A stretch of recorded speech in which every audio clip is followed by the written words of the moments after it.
let me tell you about this car. This is one of the most fabulous cars that has ever been built. This car is the first production car produced by a Tesla Motor Company. The car was delivered October 23rd, 2012. One of those dates that I'll always remember. The wonderful thing about this car was that I had already planned that I was going to charge the car in the garage, and I had installed a dryer plug called a NEMA 1450. That was the only place to charge that I knew about in Oregon at the time. But very quickly, chargers became much more available, and now they're ubiquitous. Go to plugshare.com, you'll find them all over the place. I wanted a car that I could drive to the Capitol in Salem for the legislature, because in those days I was driving every day to Salem when the legislature was in session. And indeed, in the 2013 session, I put on 19,000 miles in those few months, charging every night in my garage. It worked great, and it still works great. This car was about number 500 that was made on their assembly line, and they were making 100 a week. In one sense, this car is an experiment. The ones that they're making now are not.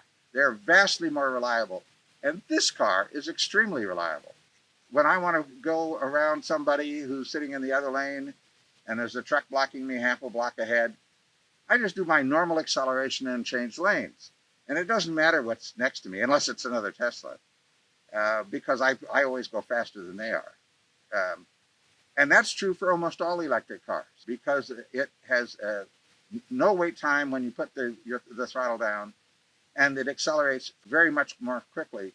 Once you drive one of these, I don't care which one, any electric car, you'll never want to go back to a gasoline-powered car. So my advice is this: only drive one. Only drive one if you think there's a possibility that maybe in a couple of years you'll buy one. Even a used one will be better than whatever it is you're driving now. When I used to drive my hybrid Camry, it got about 35 miles to the gallon on the highway. Gasoline at that point was about $3.50, something like that. So that was $14 round trip, or a little more, just for gasoline.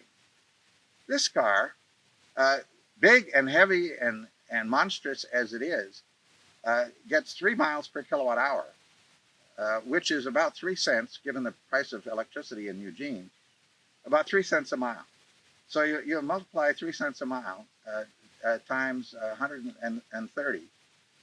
So what is that? About $5, a little less than $5. So fuel is about a third of what I spent on gasoline back then.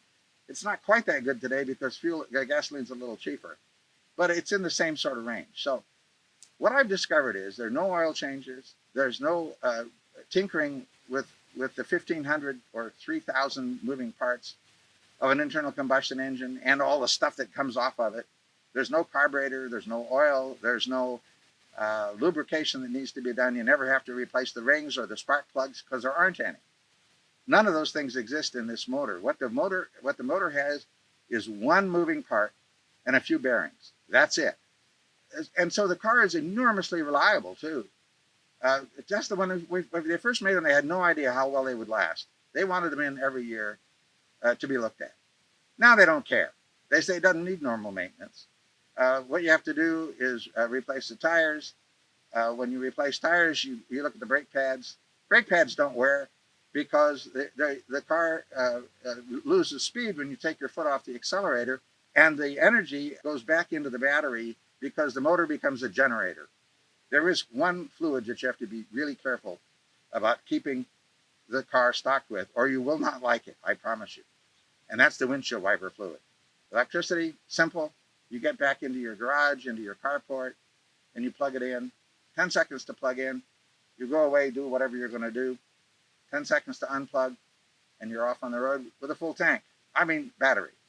And so no stops at the gas station. I don't even think about it. I haven't been to a gas station now in years.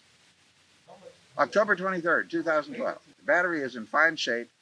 It has about the same capacity, mileage, as it did when it was brand new, within a few miles. I mean, let's put it this way. The difference isn't enough so that I can reliably measure it. There are things called superchargers all along the road. From here, you go to Wilsonville, to Centralia, to Seattle, to to on north. There's some in Vancouver, British Columbia. This car would, from flat broke to completely charged, would take about an hour at a supercharger. And I would recommend that people who are thinking about buying an electric car actually spend some time and go to Tesla.com and look at some of those broadcasts. They're using some new manufacturing methods to build a Model Y, for example. The crossover utility vehicle will significantly reduce the cost of manufacture, and therefore reduce the cost of purchasing the car.